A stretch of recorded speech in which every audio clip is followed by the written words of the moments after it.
This is our last video in Nigeria for the month of October. I want to show you our progression. So we'll start with cabling.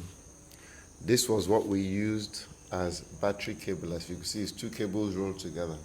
And yes, that is supposed to work, but we don't really advise that you do that.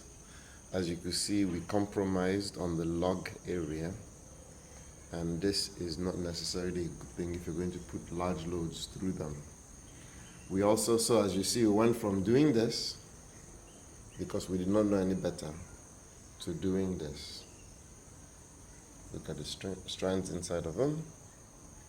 Much better. Look at this one.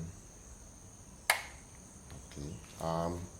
We didn't know anything about charge controller, so we bought one of these, a 20 amp charge controller, trying to charge a 200 amp hour battery bank. Well, do that math. That's a long time to charge the batteries. So they're not bad, but I wouldn't buy these.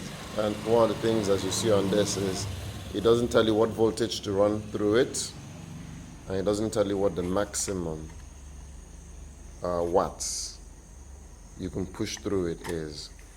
But that math I can do in my head, and the controller always showed that it was doing something, but our batteries were never charged till eventually we ruined a set of batteries.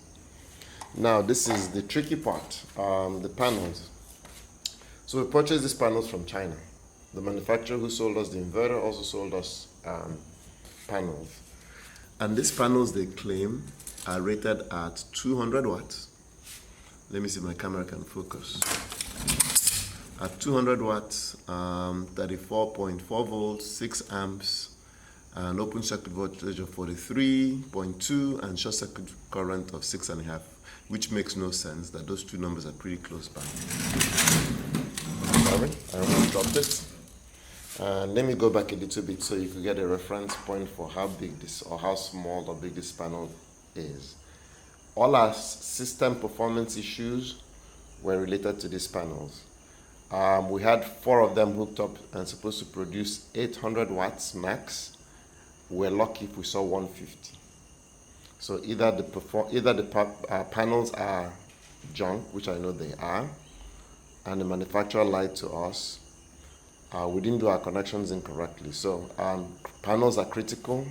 Make sure you buy the right one. They might read the correct voltage, but they never produce the correct watts. And because we used controllers like these that didn't give us any reading, we had no way of knowing that the panels were not producing adequately.